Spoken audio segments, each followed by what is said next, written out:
Whether you're picking and grinning or just grinning, grab a drink, pull up a seat. It's time for Roots Music Rambler.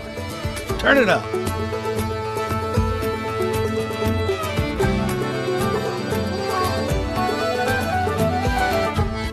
Happy New Year. Well, Happy New Year to you. Did you get 2024? Did you get crunked over the weekend? No, that's amateur night. Yeah, I'm too old for that. Yeah, we're old too. I was probably in bed by 10, so I don't need to count to figure out it's a new year. So whatever. But it's kind of nice where I am in the city. Lots of Irish pubs, but one of them does an Irish New Year. No, nice. So you can go to the pub and then they do the countdown for when it hits midnight in Dublin. And then everyone celebrates the new year, and then everybody goes home and is passed out by 8 o'clock. It's great. It's fantastic. I love it. I wish I had one of those around here. Well, anyway, so Happy New Year to all of you out there in listener and viewer land. Welcome to another episode of Roots Music Rambler. This is our second show after the holiday, after the Christmas holiday, and I have been feasting on a lot of my new vinyl collection. I got a lot of vinyl for the holidays and some new stereo components. So at some point I'll be in the show and I'll turn everything on over here and blast it, and it'll be fun, but whatever. As I was doing that and going through, some of the new albums and whatnot, I was curious about your collection and or how you listen to music, Frank. So tell me a little bit more about your all's setup there in the Chicagos. Well, my setup is not my setup. It's Tom's setup. Okay. So, you know how people say like, oh, well, you don't want to date that person or get involved with this person. They have a lot of baggage. So Tom's baggage is stacks and stacks of records. Okay. Nice. So they all came along with him. They were part of the deal. Yep. So I don't even know how many records he has. I had zero vinyl before. It just wasn't something that I was interested in. I mean, I've always loved music, but I was content with, back in the 80s, 90s, I was content with cassettes and then CDs. And then it took me a bit to get into the whole downloading and streaming, mostly because I was intimidated by the technological aspects of it all. So, but that's pretty much what I do nowadays. Pretty much all digital. Although I have my own little vinyl collection has increased, thanks to Tom. And then, he totally blew the cover on what he got me for Christmas, because he forgot he added me to this Facebook group called the Record Bin. And so he went to the record store and was so proud of himself and couldn't wait to post on Facebook like all that he picked up and blah blah blah. And he's like, I also got one for my wife, her favorite band Sunvolt and this and that. So I'm sitting there and I'm looking at my phone. I'm like, and I commented, so this is what I'm getting for Christmas. This was before Christmas, right? This was before Christmas, yes. Awesome. So he blew it. He's like, I forgot I added you to that group. So, nice. I got the latest Sunvolt album, Day of the Doug, which is a tribute album to Doug Somm. And it's good. It's really good. I already, I had it pre-ordered. So when it was released back in June, I don't even remember the month. But it was, it just showed up on my phone. So it was great. And I could listen to it immediately and anywhere that I wanted. So, so my little collection is growing, but nothing compares to Tom's. Well, we're probably in the same boat then, based on our significant others, because my kids got me one of those little, suitcase Crosley turntables a couple years ago for Christmas. I'd always wanted to kind of get back into vinyl. So I had one, and I probably had, 15 or 20 albums. I just started with the big ones, Pink Floyd and Led Zeppelin and the Eagles and stuff like that, just to have, a vinyl collection. And I would, go to the record store and buy one or two here or there. But then when I started dating Karen probably has the equivalent to Tom's collection. I'm sure there's differences. Sounds like it. So Karen is a big vinyl. She's got a really nice, expensive turntable and a really nice, stereo cabinet and, rows of vinyl. So just based on that, I started and based on Roots Music Rambler, which kind of started about the same time that Karen and I started dating. I started saying, well, I want to upgrade my home stereo and I want to buy a bunch more vinyl. And so I ordered a new stereo cabinet, put that together. And so that was kind of my Christmas wish list, was all that sort of home vinyl experience. And it was just really interesting. I just got back into listening to records that way. Mm-hmm. And so I had a really nice, I got a nice take for the holidays. Got some good, most of the albums that we talk about, most of the artists that we talk about, I basically have kind of, backfilled my catalog. Yeah. Which is good. And I've also started paying a lot more visits to the local record stores, which I'm proud to frequent them. Those small local businesses. So we have a couple near us that are really, really fun. Just really nice, deep collections. But we have in the living room, we have a whole setup. Then there's a separate setup. And again, this all came with Tom. So there's another setup in my daughter's bedroom. So she has her own vinyl collection. I think I'm just going to go get like my own little studio apartment for me and like my desk, because I'm a minimalist and, this is a little insane, nice. But anyway, and then I think there's another setup around here somewhere. It's just not all connected. So very cool. Well, it sounds like you've got all that you need to, do all your research for the show, which is good. So I like that. Yeah. Actually, before the holidays, around Thanksgiving, I went to see my mom in Eastern Kentucky, and I raided her vinyl collection. That's always fun. And because I wanted to go back and find some of those, the old John Prine, we mentioned Psycon. I wanted to try to find some of those old vinyl albums that I grew up listening to when they would be at work and I would just play records at the house.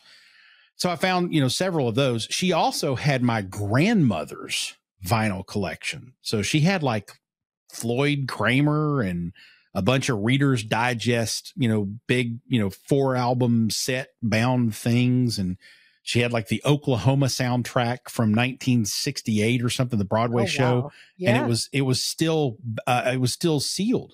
It was in its original cellophane. Hadn't even been opened. So there's some really weird stuff. But what I wanted to share with everybody, which I think I shared this on social media, but my mom pulls out and goes, well, here's my Loretta Lynn album that's autographed. Like, what? So she has the Loretta Lynn Conway Twitty album. She was somewhere where Loretta Lynn was, and she signed it for her. And then she goes, wow. And then she goes, oh, I've got some Ralph Stanley albums too that are signed. And she pulls out 4 Ralph Stanley albums, including the one where Keith Whitley and Ricky Skaggs are in the Clinch Mountain Boys on the cover. They're like 18. Can't even tell it's them. Yeah. It's signed, and it's signed Dr. Ralph Stanley, because he had just recently at that time been given an honorary doctorate to some university, and he was signing his name Dr. Ralph Stanley. And Mom was just like, oh, by the way, like no big deal.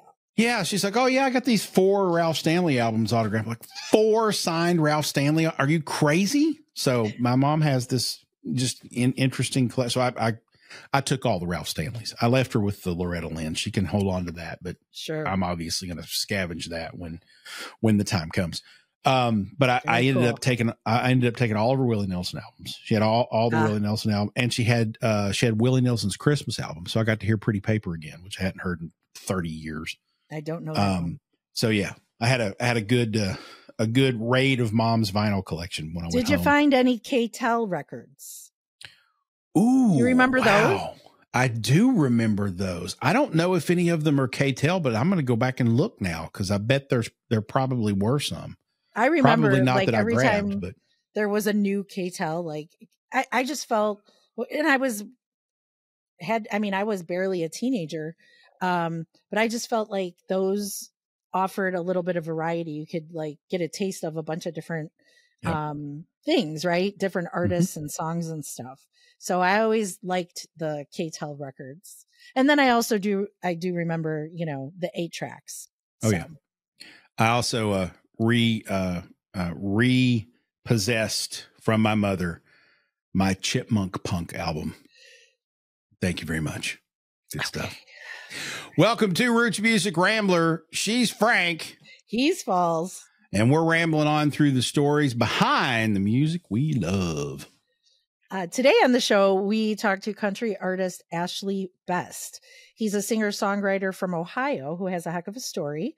So we're going to talk to him about his journey, what influences gave him inspiration for his music.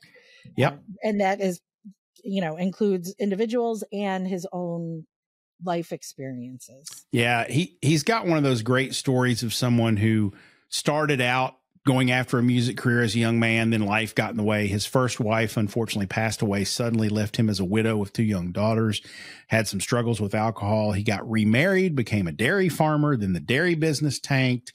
So, yeah, he's got an interesting story. At one point, he gave up on music, right? Yeah. I think it was the alcohol post, wife dying. He kind of put it down and stopped writing and performing for a while, but picked it up again. He's back at it. He released an EP in 2018. Then his first full album in 2022. He's out there playing up all those honky tonks and music venues again. And we're really enjoying his sound and his songs. He's got a very unique voice.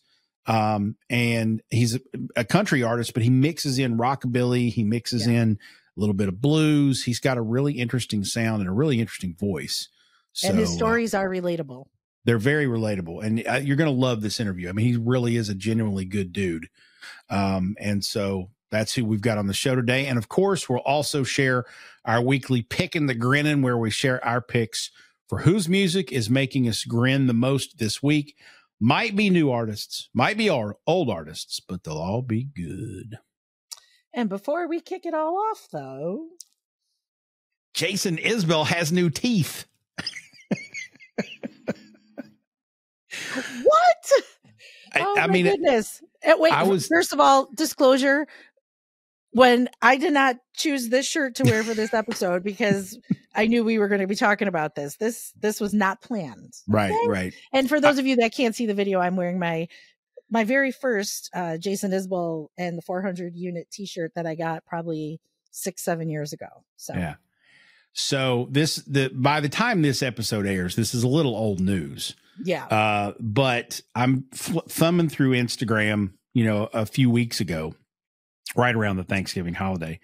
And it was right around the time that the movie Killer of the Flower Moon came out. So Jason Isbell's now got this big prominent Hollywood role in a big Hollywood film with Martin Scorsese and Robert De Niro and all this kind of stuff. And I'm thumbing through Instagram and I look at this picture and I'm like, and Karen's like, what are you looking at? I said, I think Jason Isbell got his teeth done. And sure enough, he did. He got his teeth done, which his smile was kind of an identifying feature. Not to say that there's no criticism there. I mean, I'm good for him. If he wanted them done, go get them done. Yeah. But I'm curious, Francesca, what were your thoughts when you saw it first? I was very shocked. I follow Jason on, all the social platforms that he's on, and he's very active on Twitter or X. And I don't know if I should really admit to this or say it out loud, but I have notifications set from X that I get dinged every time Jason Isbell posts. So, okay. Yeah. So anyway, I keep up with all of his tweets, or do we even call them tweets anymore? What is it? It's so stupid. What, posts? Yeah, call it tweets. It's, I don't care if they change the damn name of it. It's still Twitter. Okay, fine. Cause X is stupid. But anyway, so, and I don't recall ever seeing anything about Jason getting new teeth, so it was a big surprise. And just like you, I was looking at social media, scrolling through Instagram, and I see this picture and I cannot remember. And those of you who follow Jason Isbell on Instagram or any social probably know the exact photo that I'm talking about. But he was with 2 other people. And it was very absent-minded on my part. I'm just scrolling And then I stop and I'm like, God, that guy looks like Jason Isbell. And then and then there's these bright white teeth and this tan skin. And I'm like, who is this? And then I look, I'm like, oh, it is Jason Isbell. I'm like, what happened? Yeah. You know, I'm like, he's out here looking like some used car salesman. And I'm like, and I was very taken aback. Now, and since then, the man himself has been very open about why he had his teeth fixed, and it was becoming a health issue for him. And he used a lot of medical or dental terms that I don't know or remember. So I'm not even going to try to quote him, but it was kind of a necessity just for his health. Yeah. And since then he's tweeted or posted about how it's changed his singing. He just covered a Bon Iver song. Yeah. And he posted about it. He shared it, and he even said that since getting his teeth fixed, his falsetto has really improved. And so he's been trying to sing a lot of other songs like that just to practice. And he's enjoying it. So, you know, whatever my opinions are based on the looks, you know, I'm still very taken aback by it. Like sometimes it's hard for me to look at him because it's such a difference. It's definitely different. I mean, I think it looks great. I mean, they did a nice job. And certainly if it's a health issue thing, you know, then you got to do it. And so good for him for doing it. I do think there's a lot of people who don't like it and are like, that was part of what I liked Jason, because he was real. And so now my immediate reaction was, oh, he's in the movies now. He went Hollywood. This is a cosmetic thing. I later learned that was not the case. Right. But in fact, his old teeth probably served him better in that role. Probably did. Yeah, in that role they did, for sure. Much more realistic, I'm sure. You know, it's interesting. I would love at some point to talk to an orthodontist or a dentist because it's interesting that changing his teeth allowed him to open up his falsetto differently. Because one of the things that Freddie Mercury he had 2 rows of incisors, I think. And so he had a deeper mouth cavity than some people, which he attributed to, or some people attributed to, his ability to sing. And he's a fantastic vocalist, obviously. So I'd be curious to find out the science behind that at some point. Maybe we should dig into that at some point. All right. Any of you dental professionals out there listening, hit us up. We got to know. We have questions. Come on the show and we'll sink our teeth into the topic. We're sipping on a bourbon and I'm out. We're going to take a quick break for a refill. We've got Ashley Best coming up. Take a moment, if you will, listen to more about the awesome sponsors that help make the show happen. This is Roots Music Rambler.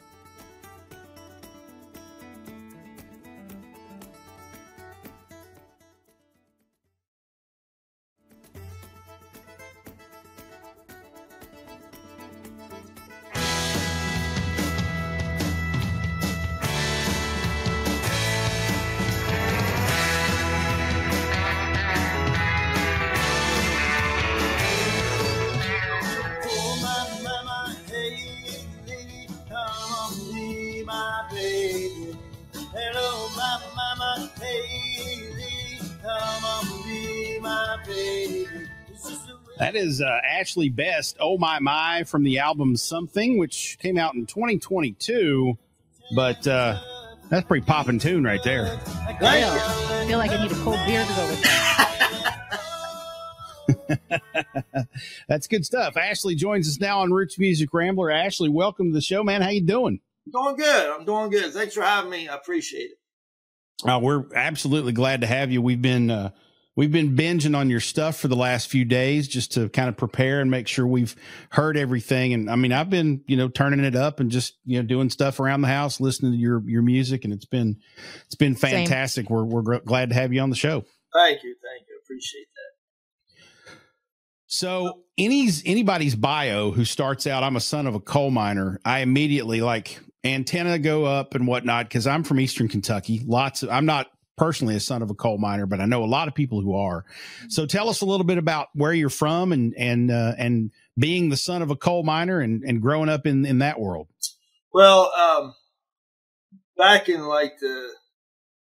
probably even like the 40s and that, this area has been rich in coal. They've been digging it and mining it ever since then. And back in the 70s and that, they really got a lot into strip mining. But my dad, he worked down deep in the mines and that. And the one thing he always told me is don't ever go in the mines.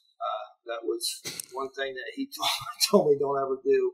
And I mean, it provided a good life for him, but it was not his favorite thing to do. And he knew once he got in it, in these parts, you either coal mine or you worked in the steel mills, which the steel mills went belly up, and so did the coal eventually, like in the 80s and that. So it made things kind of rough. So we then, just sold the house that we grew up in, and we bought some land, and Dad and I worked, creating the farm that we have now. We didn't buy a farm that was ready to go. We just bought bare land. And I was about 14 when we done that, which is interesting enough is when I didn't listen to a lot of music growing up. Like my mom would have it on like Sundays, especially. I'd listen to the countdowns and what have you and that as she was cooking dinner and that. But when we moved out here and started building the house and building the barns and that, we always had radio on. And so that's when, I was around 14, 15, and that's when the music really started going for me. And by the time I was 16, I was pretty well wrapped up in the music, and especially Dwight Yoakam, and listening to everything and just like going back and finding out everything that he's done. And then to understand him, I had to go back and listen to Bucko and some Merle Haggard, and he set me on an adventure. Yeah. So Ashley, when, like Jason said, when you see son of a coal miner or anything about coal mining, Jason being from Kentucky, his antenna go up, right? But you're not speaking of Kentucky right now. So what area did you grow up in? Where are you now? And what is the, It's Harrison County, Ohio. It's right along the river. We're about 30 miles off the river banks. So like in the area I grew up in, there's eastern Ohio, and then the northern panhandle of West Virginia. There's a lot of coal mines over in that region. Pennsylvania. So like you can hop in through 3 states. It's kind of like the Dukes of Hazzard. You jump across 3 states and you're just there in, a matter of a time. But this area was rich in minerals, and which right now they're up in here drilling gas and oil and doing the Marcellus shale and all that happy stuff. Yeah, I could hear that Yinzer coming through a little bit of that. Well, I've been trying to work Pittsburghese. Yeah, I've been trying to work away from that, but it's hard to break. I remember the first time I was down in Tennessee. I was down in the Nashville region, and I went to an auto store, and I spoke. Like the Yins have something. And the guy that was working the counter, he's like, "You're from around the Pittsburgh region." He's like, and by the way you talk, I'd say you're almost close to Steubenville, Ohio. And I'm like, yeah, I was like, I grew up, Steubenville was only like 28 minutes from Cadiz. And he's like, I'm from Steubenville. That's how I knew. I was like, it's just odd. So can you explain to this Chicago girl what y'all are talking about? Yeah, I'll jump in. And Ashley, just so you know, my dad lived in Munhall, Pennsylvania, right outside of Pittsburgh when I was growing up. So that's how I know. Yeah. And if you hear some nuances in Ashley's speech, you'll hear he'll stress his O's. O's are long O's up there. They're O's. It's Ohio, not Ohio. It's Ohio. And then you'll also hear when he says OWN, like down or town, it's downtown. Going to go downtown. We're going to go downtown Steubenville, Ohio. Right. It's a speech dialect influence from a combination of Eastern European and Scottish Irish that kind of blended together with all the coal mining immigrants that came in and steel mill immigrants that came in the 17 and 1800s. And it just kind of, in Pittsburgh, it's kind of this, like, it's called Yinzer because they, instead of you all or y'all, they say Yins, Y-I-N-Z. And if you're from there, you're a Yinzer. So there you go. Wow, I never knew that. Well, learn How'd I do something on new, that one, Ashley? and I love it. Okay? Yeah, that's just about it. You know, I'm part Irish, so you nailed it. There you go. There you go. That's good stuff. Yeah, I have a lot of fun with that sometimes because it's around Eastern Kentucky, where I'm from. We get made fun of a lot for our accent. And I like to sort of lighten the mood a little bit and say, hey, everybody's got an accent, because I mean, Francesca, you know, we can do Chicago all day. And then if you get up into the, you know, northern, into the Minnesotas and all that kind of stuff, you can go crazy over there. But I bring the Yinzer to them and say, hey, people, you know, just a couple 100 miles away speak very differently. So it's all just where you are and what the influences were. So there you go. So, Ashley, I know, you know, we were talking about your dad being a coal miner, and I know, from watching people and knowing people in Eastern Kentucky, that's a hard life. It's tough to, go into the mines every day and whatnot. And I wonder how much of watching your dad do that, and then of course, you know, building the farm, which is not the same thing, but it's still hard work and whatnot. How much of that sort of informs your songwriting? Because we all, you know, basically carry these stories forward from our childhoods, and they influence everything we do. I'm wondering how much of that hard work that you watched your dad do all those years influences what you do. Well, as far as the songwriting, and I don't think it affected it too much. I get most of my inspiration when I am out on the tractor, and I'm like doing field work or what have you. That it's time to myself. When I'm 100% completely by myself and just hearing this, that's what allows me to create. The one thing that I did get from like his work ethics that he taught me, you know, from the coal mines, and face it, it's not easy having the last name Best. You know, every job I ever had, they's like, oh, so you think you're the best, you know, you better show it. So we had to do it. And so my whole family's got a good history of good work ethics. But in the music business is where it helps the most. That never say die attitude comes from working with him on the farm. You know, especially the way we did it. We didn't buy a farm that was ready to go. We bought land and built it. And so there was a lot of hard work. I mean, when we came here, we didn't have a lot of money. He was out of work. So it was, you know, a woman of prayer. And, you know, the one thing he always told me was, as long as you keep trying, you stand a chance. The day that you quit trying, there is no chance. It's done. So that's you know, great. That was advice. one of the, you know, my determination comes from working with him.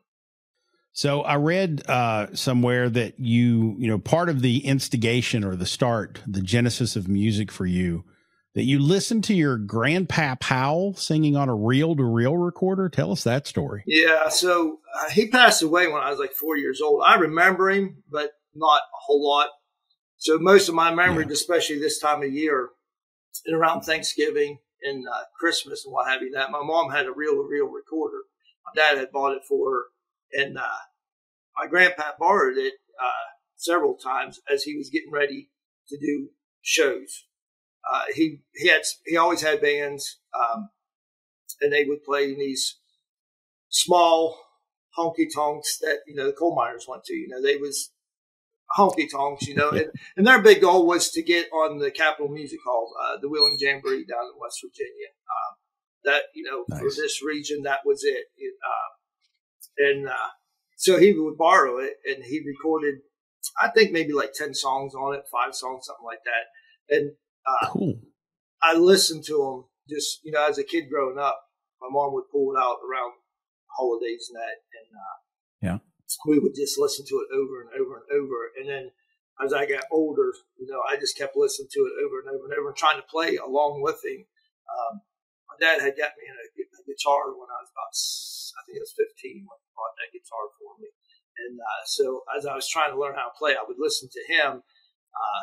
And he would play songs like Green, Green Grass at Home, you know, and simple 3-chorded songs. And so I would try to, you know, sit there and play along with him to try to learn how to figure that guitar out. I eventually wore the tape out, probably my my biggest regret is I should, Oh man, I shouldn't have wore it out so much. do they exist at all anymore? I don't believe so. I wish I should have. Nowadays, I could have had it transferred over onto like a CD and that, but it's too far gone.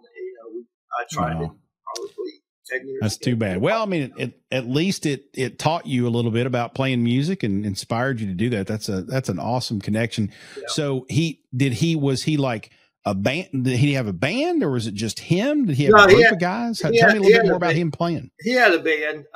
Like I said, I never got to go see him live. I just knew his son-in-law was in the band. It was always like 4-piece band. They didn't have like fiddles or nothing like that. It was just my grandpa would play the rhythm guitar, and then it'd be his son-in-law would play lead guitar, and then they had a drummer, which was they's all family members. And nice. Every once in a while they would bring in another. The bass player seemed, it's like in everything, the bass player seems to come and go, and they're so hard to find. And but they kept a band together for probably close to 8 years or so. Very cool. Nice. Yeah. Those damn bass players ruin everything, don't they? It's they're tough to find in this region. Nobody wants to play, for being the country music region that we are. We had the Jamboree in the Hills was a big thing. Started back in the 70s. Yeah. So it was a festival, like I said. And then you had the Wheeling Jamboree at the Capitol Music Hall. And that. So that's, there was a lot of artists drifting between Nashville and Wheeling back in the 40s and that. Mm-hmm.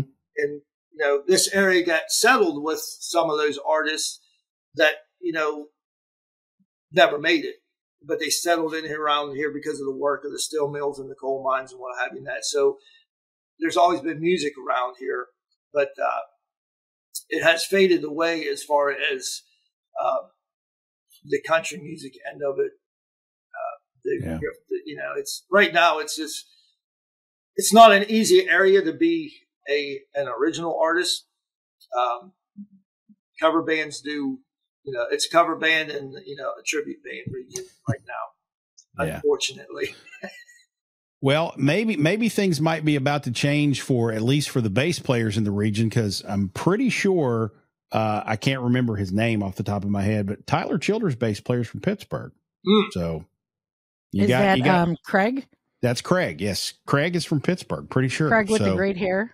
Yeah, with the perm. Yeah, the Jerry Curl bass player in a country band. It's good stuff. Anyway, so that's good stuff. All right, we're gonna step out, take a quick break right here. I want to continue to play "Oh My My" because I just love the song as we go out. When we come back after the break, though, we're going to get a little bit more into the album, a little bit more into the music, a little bit more into Ashley's story. But I'm also going to come back with an interesting cover song that he did. So stay tuned, and we'll be right back. This is more of "Oh My My."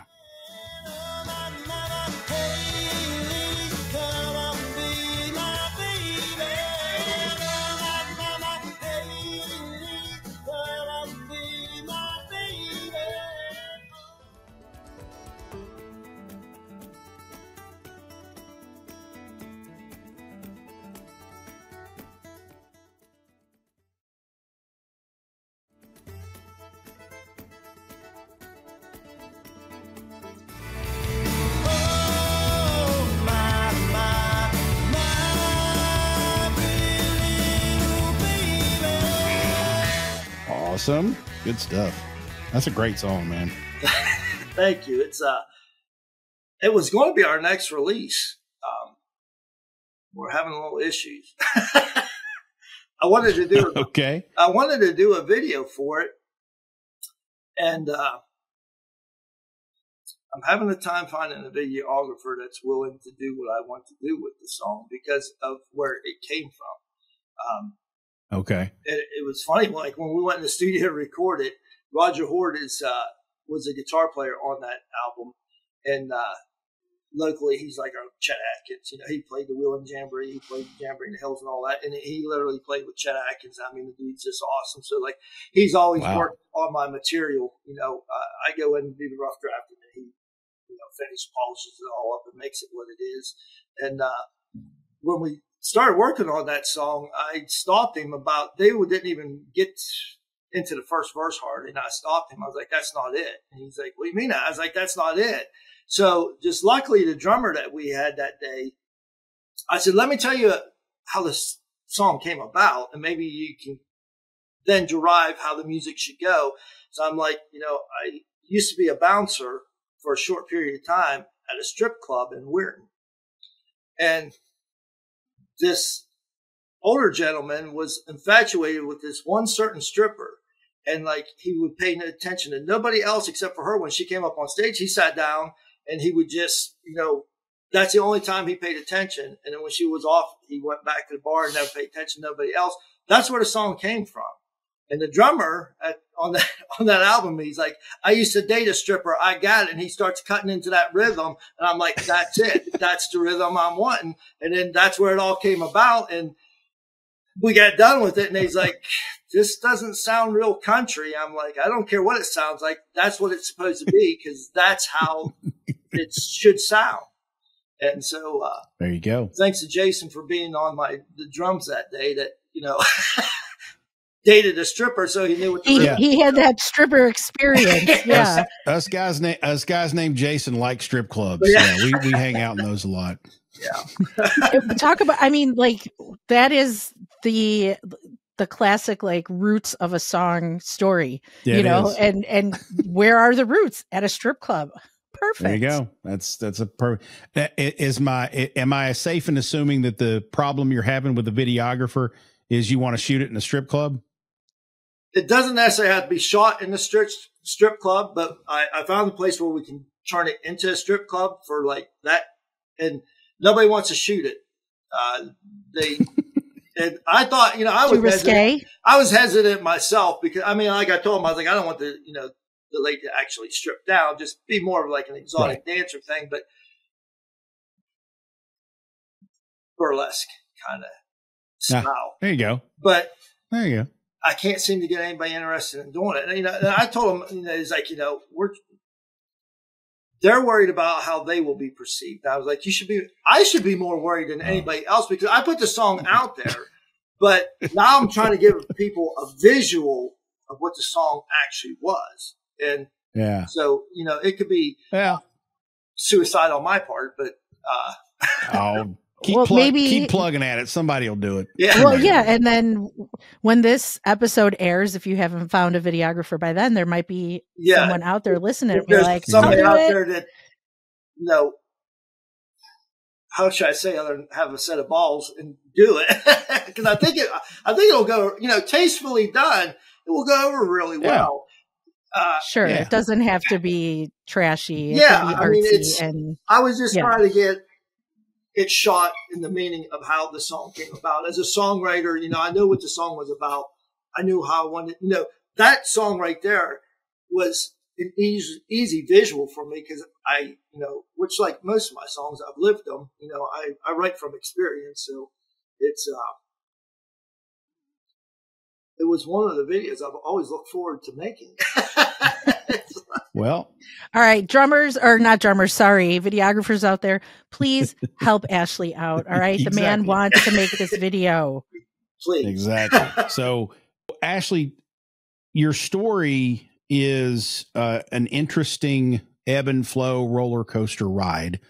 And let me kind of throw this out there, and then you correct where I'm wrong and sort of fill in the gaps for me. But I think you were sort of writing music and honky tonking as a young man, but then life kind of derailed things. If you don't mind sharing, tell us the high level story of your ups and downs, because it certainly informs your songwriting and I think makes your journey a very incredible one. Well, I started writing when I was like 16 in that. Granted, they wasn't good. Thought they was, but later in life, you figure out that it was just a bunch of crap. But I was laying down the foundation for what is now. And so like all through like even in my early 20s and that, I karaoke'd a lot. I hate to say that. As I struggled with the fear of that I wasn't good enough as a songwriter or as a guitar player, especially. So, I went, I hung out a lot in the bars, what have you that. But anyhow, and through the course of life, I got married. I was about 20, 21 when I got married, and by the time I was 29, I was a widow. My first wife had passed away, and it was no doubt the hardest thing that I've ever went through. We had 2 kids at that time. I had a daughter that was 6, and a daughter that was 9 months old when she passed. And, it's just, I had struggled with alcohol all along. So I spent a lot of time in the bars and what have you. And unfortunately, when that moment hit, I done good for about 3 months, and then life hit, and I started going in a downward spiral, and I spent probably a course of 3 years pretty well drunk, but at the same time, I also started gigging on my own, and I went down to the Capitol Music Hall, and Rodney Foster was there with Sarah Evans, and I took my daughter. I took my daughter down, and we went to see the show, and I didn't know Rodney Foster was going to be there. I was a big Rodney Foster fan. So he ends up showing up, and he's opening the show up, just him and his guitar. And from that day on, I'm like, because up till then, I figured I needed a band. I didn't, I've never been taught music. Timing was always an issue with me. I had no time. I just played what I felt and thought it wasn't good enough. And, and I had people tell me it wasn't good enough. I remember I played a song, one of the better songs that I had ever written. And I came up and I played it for my mom and dad. And my dad was never a big fan of my music, me pursuing music. He did not like that end at all. He'd rather me stay on the farm and what have you that. And, sure. So I played it for him, and he told me it wasn't good. He's like, it's not good. You don't have what it takes. And so there's a lot of things that happened in my life that I probably shouldn't be continued. But there again, never say die. Just keep working at it. And, when somebody as close as my dad tells me you're not good enough, it's, that was probably the hardest thing I ever had to get over. I eventually got over it. And, he passed away 2 years ago, and he never did tell me I was good. So I wish he would have, but it is what it is. Sure. In fact, when we made the album, he told my mom I was just wasting my money, wasting my time and my money. And I have the utmost respect for my dad. I mean, we worked together side by side, and I knew what it all boiled down to. I wasn't doing what he wanted me to do. Right. This journey wasn't what he wanted me to. But it is what it is, and I am who I am. So but through all that, everything that I was through is what made the songs that I have. Something happened during that, the first 3 years. I guess I just started paying more attention to my surroundings. And I got more connected with something that just started bringing the words to me. And in my EP, there's a song, Nothing Ever Seems to Do. And that song came whistling through a big maple tree. I heard it. The wind was blowing. It was in the morning, and I was hungover. I ain't gonna lie, I was hungover, and I was just sitting there thinking, I was just about as low as I could get, pretty close. I thought I was. I hadn't hit rock bottom yet, but I thought I did. And that wind just started blowing through them trees, and I just sat there and listened to it. And that song literally took me probably 5-7 minutes. I had it written down, and it was just wow.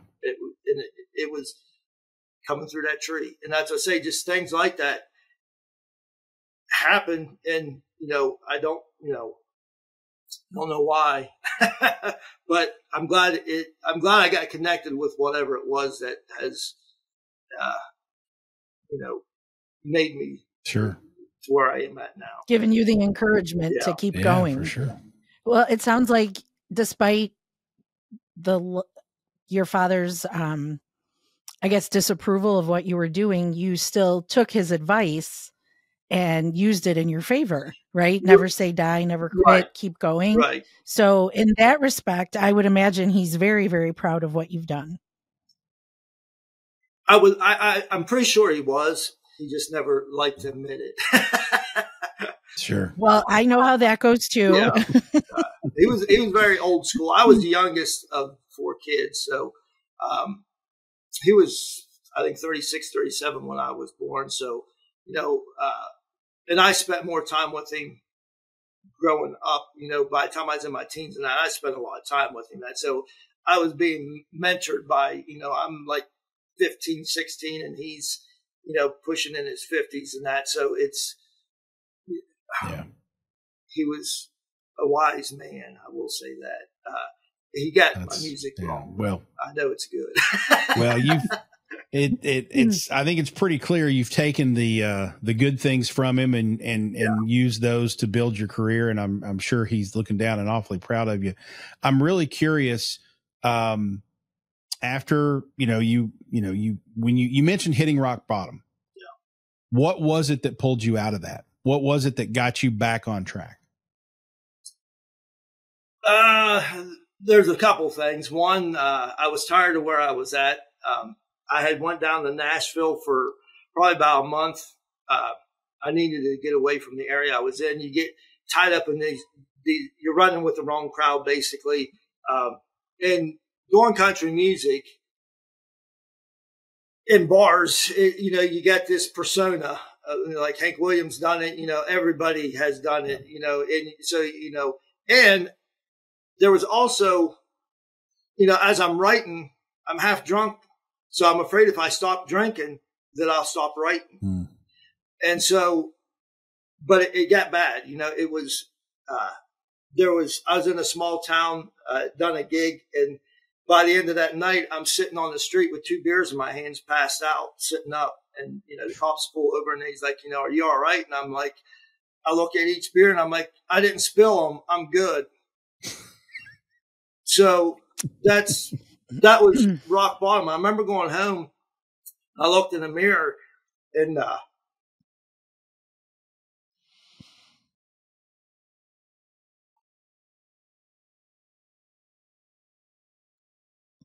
said, I'm better than this. So, yeah. Well, good for you. So I left. I went down to Nashville. And after about a month in Nashville, I didn't understand Nashville. And I came back home and I met my wife that I have now. And she pulled me up out of the gutters. Oh, good for her. And good for you. Good thing you found each other. Right. Yes. Which is what the album, Something, that song, we titled it, the album after the song Something, which is about me and her. And then also the video that we just done, You Make Me, she inspired that song as well. So, she always asks me, she's like, why don't you ever write me a song? I'm like, well, I have this history of, as I write a song, I was dating at times, and like, if I was dating somebody, it seemed like I stuck around long enough to get a song. And then once I get the song, that relationship was over. So I'm like, oh no, do you really want me to write you a song? Because I don't, I like what we got and I'd like to keep it. So, but eventually I got over that and actually wrote, a good song for her. Yeah. Well, I think it's an appropriate time to step out, take another break, and why not go to break with something? So this is the song he's been talking about that he wrote for his wife, Ashley Best.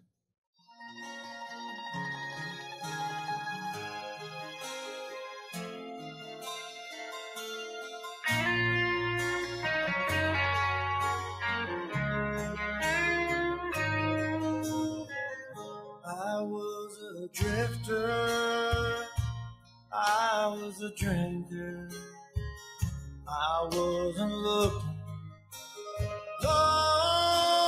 for nothing, just another highway, another lonely soul.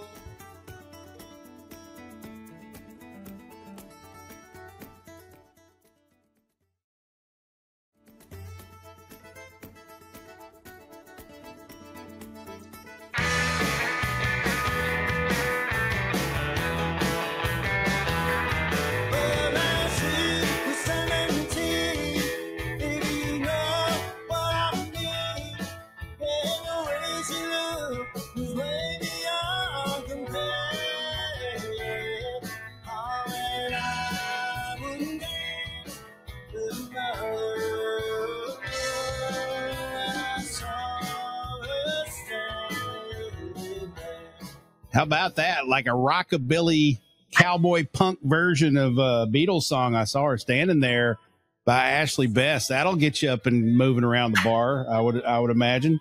If Ashley, more Beatles songs sounded like that, I'd probably like the Beatles more. Yeah, that's a hell of a version. Ashley, why that song? Why was that one the one you covered on this album? Something.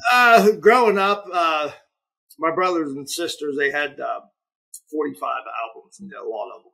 And I would sneak in their room every once in a while. My sister, my oldest sister, she had most of them. And I found that one. And that was actually on side B. I can't even remember what was on side A. I played that the first time, and every time I'd sneak in her room, I'd grab that one, and I'd put it on, and I'd hurry up and listen to it until she kicked me out. And she eventually ended up here just a few years ago. She still had that 45, and she gave it to me. So, oh, cool! Yeah, that is so sweet. I was like, there it is. I finally got it. But yeah, I just love that song. Always have. It's by far my favorite Beatles song. And I think every time I ever played it, that's the way I heard it. It's not the way I did it, but that's the way I heard it. And I was like, the more I got into Dwight and that, and I always was shocked he never redid that song. Yeah. That's how I visualized him doing it and what it sounded like. Yeah. And, so when we was in the studio doing it, Roger Ford is a huge Beatles fan. So he starts doing exactly the way they was doing. I was like, no. I was like, that ain't how I want it. I was like, you got to think Pete Anderson. So, and just like that, he came up with that. Yep. I'm like, that's it. So, that's great. As cool as the music sounds, I had the vision for it, but Roger made it all come together. Yeah, that's how it works, man. When you've got good musicians and producers around you, the collaboration's what makes it come to life. All right, now you mentioned Dwight, and I think everybody just assumes and knows you're talking about Dwight Yoakam. If you're talking about Dwight Yoakam, that's another thing that's going to throw up a big antenna for me, because Dwight was born in Pikeville, Kentucky, which is where I'm from. It's where I grew up. I don't know Dwight personally, but I know some people who did know him, and I've followed his career since he became anything and all that good stuff. And so, yeah, me and you can sit here and have a conversation for hours about Dwight. Yeah. What I'm curious though is, when you discovered Dwight, what was it? I think it was the Bakersfield sort of sound that grabbed you. What was it about Dwight that made you go, "Ooh, this is it"? He just had a voice that was so different than everybody else, and I will still say it to this day. I think he had one of the purest voices that country music has ever had. Well underrated in my book. My favorite works of his is an acoustic album that he done, and amen. Just stripped down version of him, and that's when you can truly hear how great his voice is. Yeah. My sister got me that album for Christmas one year, and I mean, I almost cried. Like it's probably 30 cuts or something. Like, it's a bunch of tracks. And it's just him and a guitar, and it's just so pure. And so it's like he's sitting there playing to you in your living room. Right. It's amazing. Right. He always just had a different sound. Like Pete Anderson, the guitar playing that he done on that album, on all the albums. I guess, it's just what, it was old style country, but yet he had that blues in it that just made it, especially the up tempo stuff. It just, but when it comes to even singing a ballad, that Dwight's, as far as I'm concerned, will always be the best at it. He just, I wish I could say I met him, but I've yet to meet him. But I'm hopeful someday. Well, maybe you will. Maybe you will. What's your favorite Dwight song? Oh, my favorite one would have to be If There Was a Way. Ah, good one. Very good one. What about you, Francesca? You got a favorite Dwight song? Okay, so full disclosure, I know Dwight Yoakam. I know a number of his songs, probably the more famous ones, but I have not taken a deep dive. Okay. Although I will say I 100% love his cover of Purple Rain. Mm-hmm. Yeah. Yes. Very good one. I think that it is just, I think it's gorgeous. Yeah. Yeah. It's very good. I mean, his voice is just so, as Ashley was saying, so unique and so different when you just hear him. And if you ever go see Dwight in concert, listen really closely, because the first song or two, when he comes out, he's still warming up a little bit, and he'll do a lot of those sort of kind of scale, kind of Chris Stapleton, Adele kind of, just riffs, and you'll hear that in his voice. He's just, he lets it go the first couple songs to just get more loose. And it's just amazing. It kind of adds a little flavor to it, which is pretty interesting. So if you ever go see him live, check that out. So I don't know if you can see it. You probably can't see it. Well, you know what? I'm going to make people see it. Just cause I want to brag to Ashley. My favorite Dwight Yoakam song is I Got You. It's one of the first times that I ever played a song just over and over again. I can't get tired of it. I just love that song. It's a perfect country song. It's a great sentiment, all that good stuff. But my favorite Dwight Yoakam album is 3 Pairs, which was massively critically acclaimed because he took this like branch out. It wasn't cowboy punk. It wasn't really old school. It was almost experimental for him. And I have a connection that was working with Dwight at the time that album came out. And this is going to be really awkward for the video and the audio. So I'm going to bear with me here, but I want to make sure. I gotta do a different camera take. This is going to be really awkward. So hold on. I got to do this because you got to see it. But if I angle my camera up and over just a little bit, you can see my signed copy of 3 Pairs right there hanging on the wall here in the old Roots Music Rambler studios. So hopefully I can put this back where it was supposed to be. But anyway, yeah. That wasn't entirely awkward. Wasn't too bad. My friend of mine hooked me up with that. And he did the social media for Dwight at the time. And so he knew him, and he knew I was a big Dwight fan. So he gave me that. It's like prized possession. Like I won't let anybody touch it and all that good stuff. So very cool. Love me some Dwight. So back to Ashley, which is what we're here to talk about. You have, I have been trying to pinpoint a description of your voice, and you can hear the life you've lived in your voice. You've got some experiences in that, but you have a voice that's got this like weathered, not gravelly, but it's just a different voice. If someone said to you, how would you describe your voice? What would you say? Tired. It's tired and wore out. Well, it's funny because we go back and we start listening, and we found the very first recording that I've ever done in the studio, and it was just me and guitar. I cut 3 songs real quick, and at that time I was probably 30, 20, probably about 30, 31. I sound like I was about 16.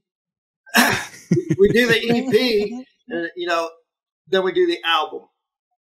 Mm-hmm. And where the album sounds now to the next one that we're working on, the age is getting there. It's getting a lot more raspier. It's just because I sing so hard. So like when I do live shows, I wish I could do like 45-minute shows, but I'm still stuck in the 3-hour land. So we go out, we gig for 3 hours. And here's the thing: back in the day when I first started gigging, if you stopped and took a break, where I started at around here regionally, doing it solo acoustic, it wasn't a thing really yet. Not so much as like it is now. There's a lot of breweries and wineries pop up where everybody goes, but I was doing it in bars and that where full bands always played. So if you took a break, they turned the jukebox on and they didn't want you getting back up there. So I learned to go 3 hours nonstop. And I'd done that for years. And I remember everybody saying that's going to take its toll. It's taking its toll. Yeah. Well, I will say this, and yeah, you obviously, please, do what you need to do to take care of your voice and get to the 45-minute shows. But the toll that it has, had on your vocal cords thus far, I think is a really unique sound. Your voice is very different. And I think that is a lot of what appeals to people because nobody heard anybody who sounded like Dwight when Dwight came out. Right. Right? And I think that's nobody heard anybody like Tyler when Tyler came out. Right. Right. For being, I think you got a unique voice. Thank you. That I've always strived for, being such a big Dwight fan, obviously when I karaoke, I carry Dwight and I could sound almost exactly like him. There was times people walk in and say, I thought the jukebox was on. So as I started songwriting, I knew I had to create my own voice.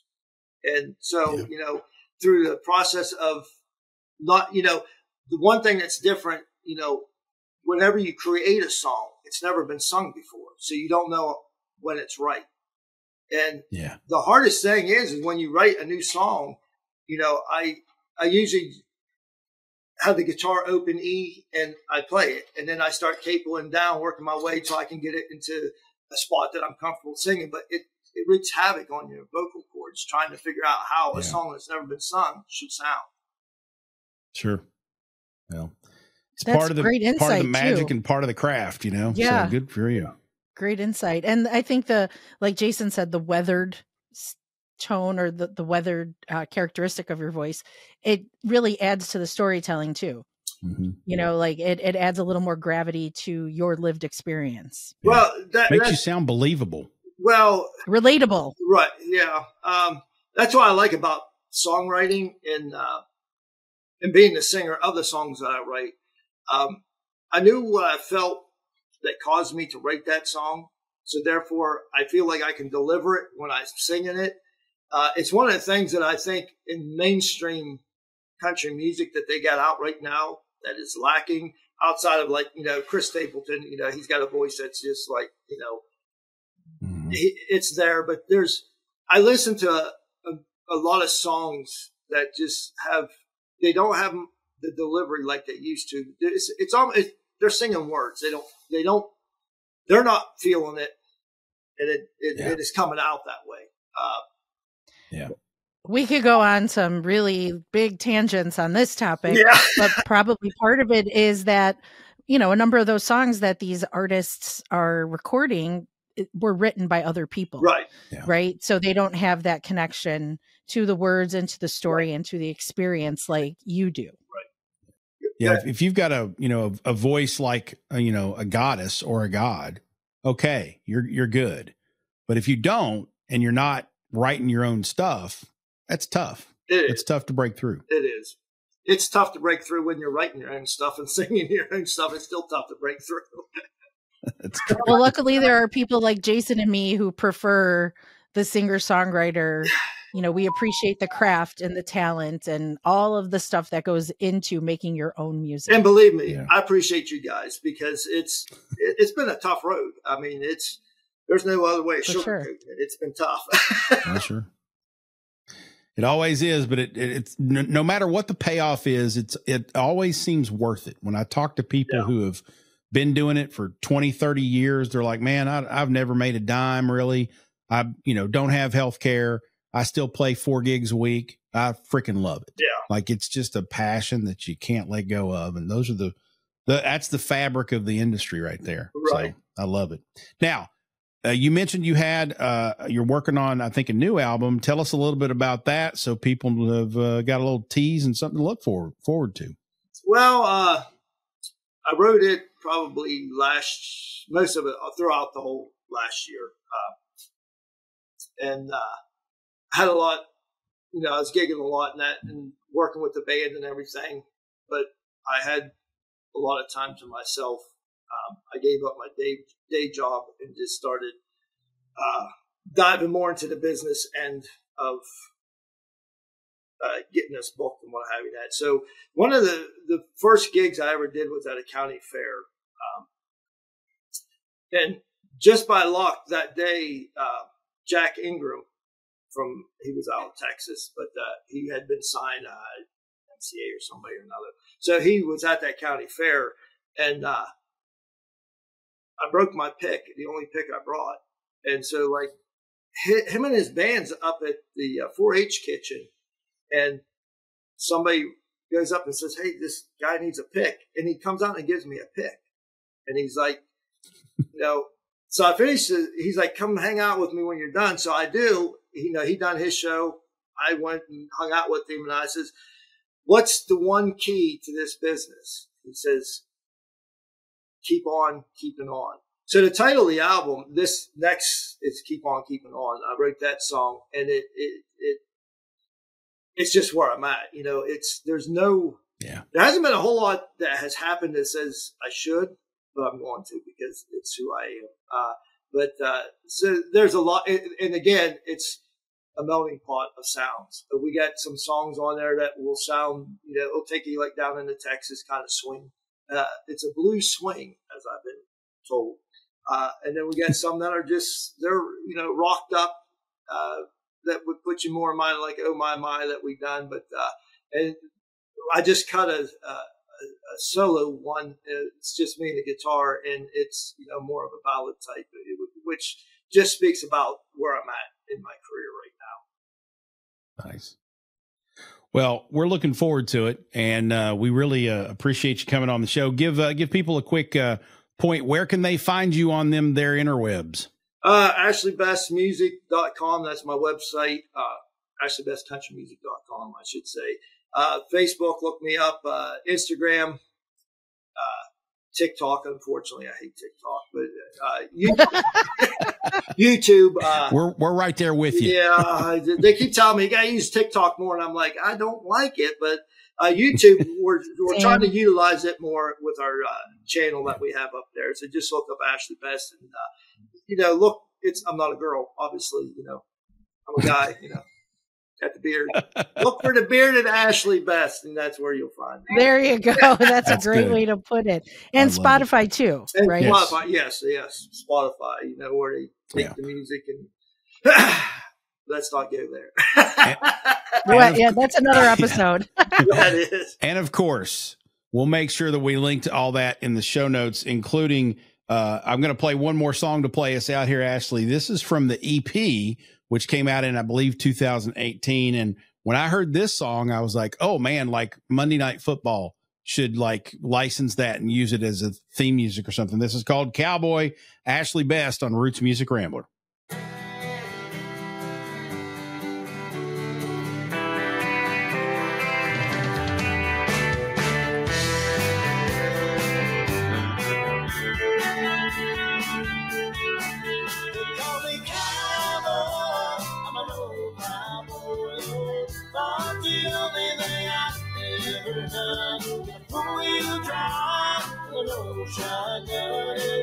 I wish this country ever come.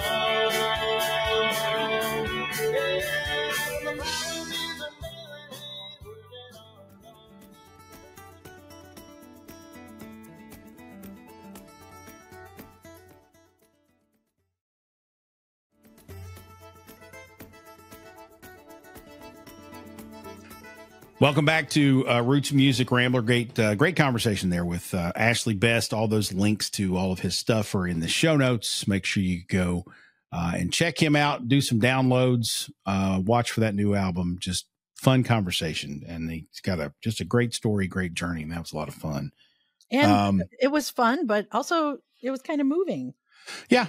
Yeah. He was very vulnerable, and I appreciate that he felt comfortable enough with us and with our audience to kind of get so emotional. But I think that just makes him even more relatable and would make me want to listen to his music even more, because he's just absolutely like us. Yeah. So just, we are now big fans. We were fans before. We're bigger fans now. We hope you are too. So, Ashley Best, go check him out and all those links.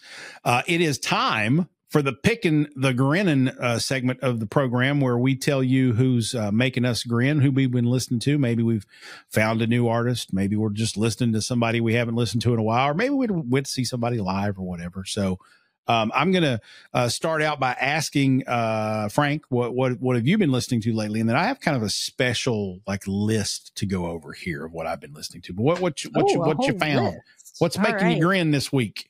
So if you've been listening to the show for any length of time, you've probably heard me talk about my teen, my daughter. And she is a big fan of Boy Genius. And I am too. I do enjoy Boy Genius. But lately she has been playing for me the solo stuff of Lucy Dacus, who is part of Boy Genius. Right. And I didn't really know anything about her or even Julian Baker, the other member. I think Phoebe Bridgers is probably, and I could be completely wrong about this, but in my world, Phoebe Bridgers was probably the best known of the three. Mm-hmm. So I had not heard any of Lucy's or Julian's solo stuff. So she's been playing Lucy Dacus's solo stuff, and I really like it. I think I might like it a little bit better than the Boy Genius stuff, but let's keep that to ourselves. Okay. But just a really clever songwriter and, vulnerable, open, writing about things that might make some people uncomfortable. Yeah. But just a really good sound. I'm digging it. I really am. Good. Well, and I've said before, on the show, I believe I've been, both from Lucia and you and my daughter, Katie, mentioning them. I've listened to some Boy Genius stuff. I haven't gotten into the solo stuff yet, but I probably will now. Good stuff. Yeah. I mean, really good stuff. I realize that particular group appeals to a younger audience than me, but it's really good songwriting. It's really good songs. Their harmonies are fantastic. Yes. So they all they're all at such different places. And that's what Lucia even shared on Instagram a while back. She's like, my mother just, I think she said something like, my mother just came out to me and said that she's like Boy Genius. She's like, I don't know if I should laugh or cry. Should I be mortified? That's funny. That's a good way of putting it. Yeah. All right. So my pick in the grin this week, I want to share this.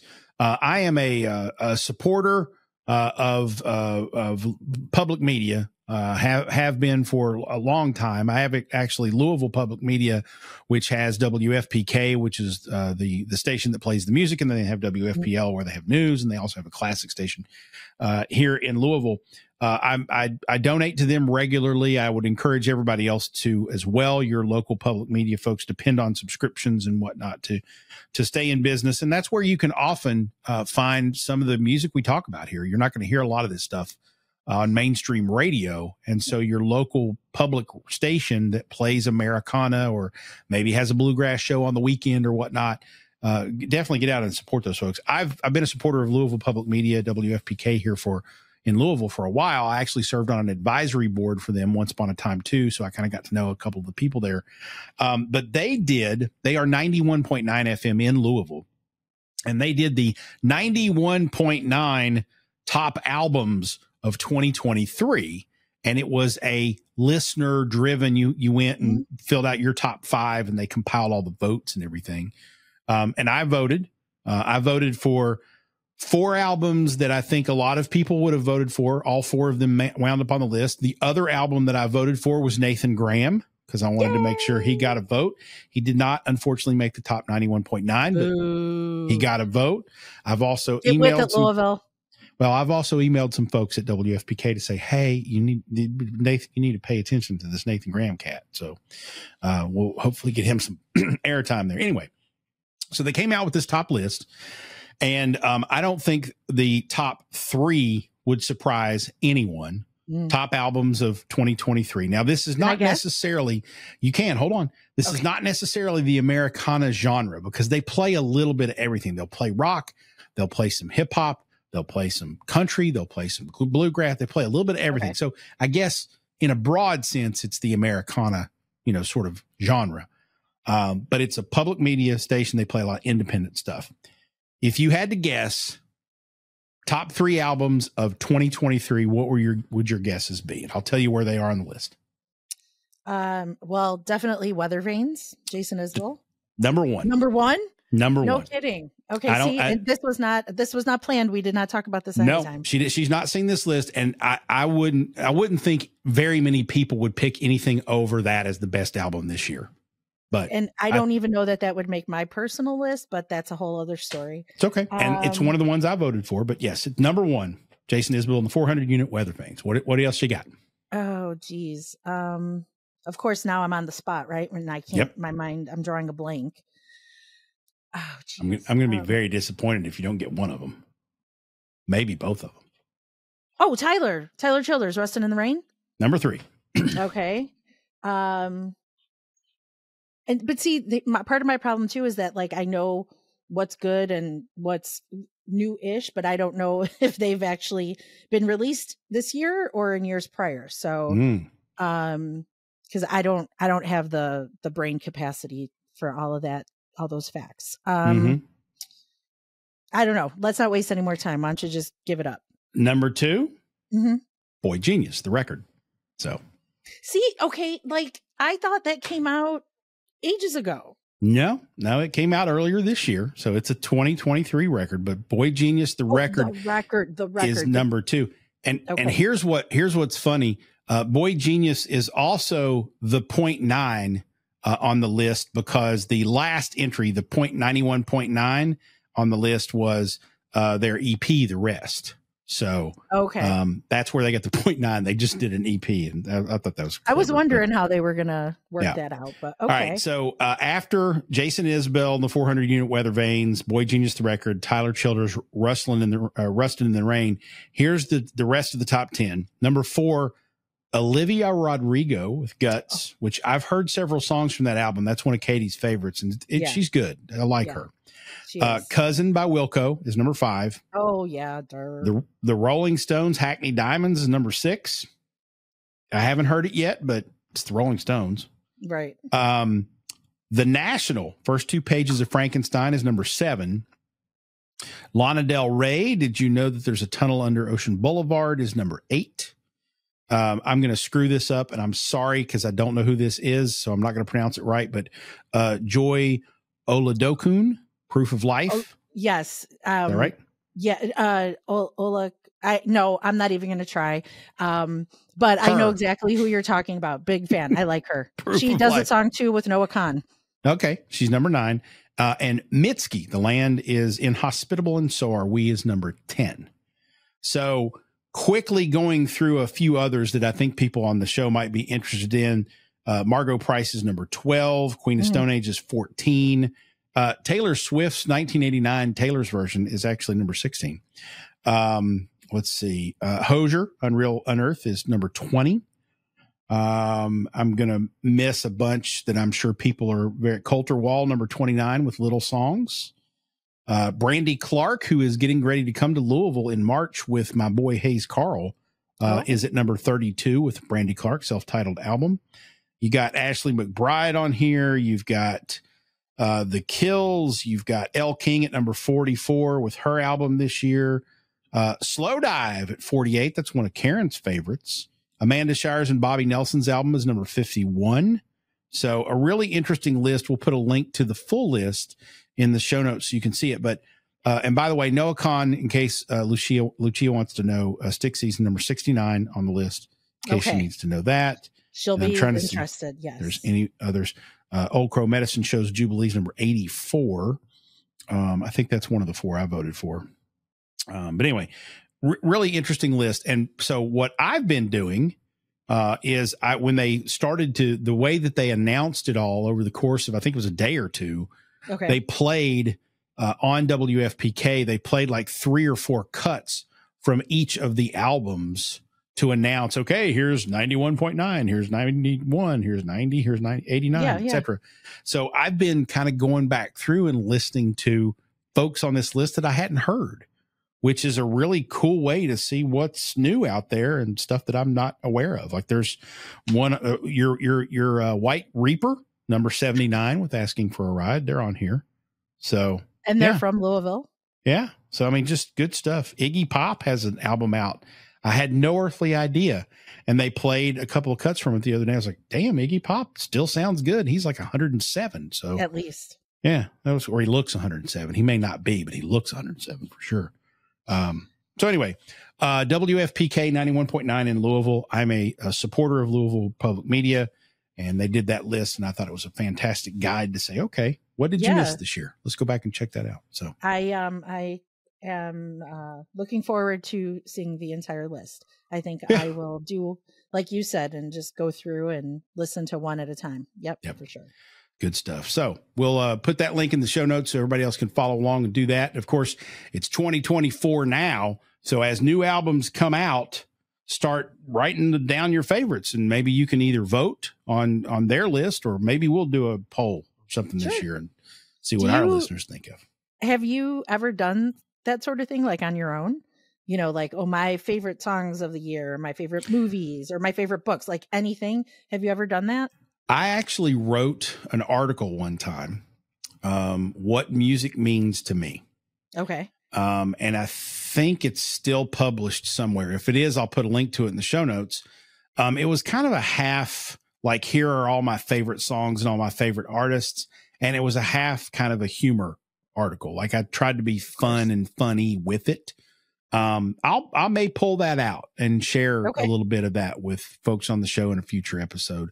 That's the closest I've ever come. I've never tried to rank anything because I'm one of those people who feels like music and comedy and movies are not competitions. You don't have to rank people. It doesn't have to be first, second, or third. Yeah. I've listened to Weather Vanes just as much as I've listened to Rustin' in the Rain. And they're both amazing, and I don't need one of them to be better than the other. Yeah. And so that's where I kind of, buy into the Sturgill Simpson argument on the CMAs and whatnot. It's like, this is all bullshit. Which, by the way, I don't know if you've ever heard this story. This is a good way to wrap this up because we'll talking about awards. The Sturgill Simpson, sort of boycotted the CMAs and whatnot. He was asked about that one time. And if I'm not mistaken, he said, here's the lesson that I learned about awards. I went to visit Merle Haggard before he passed away. I went to his house, drove up, walked up on the porch. He had one of those traditional like screen doors and then the door inside. The door inside at that day when Sturgill Simpson went to visit Merle Haggard was open. And he walked in and he looked down and it had a doorstop. And the doorstop at Merle Haggard's house was the only Grammy he ever won. It was his doorstop. He said, that's all I needed to know about awards right there from Merle. There you go. And wise words from Sturgill. Absolutely. Love that guy. Roots Music Rambler is a production of Falls and Partners, copyright 2023. Our theme music is Sheepskin and Beeswax by Gentacorum. Join us online at rootsmusicrambler.com and make sure you mash that subscribe or follow button so you remember to join us for the next hoedown and throwdown. She's Frank. He's Falls. And whatever you do, kids, ramble on.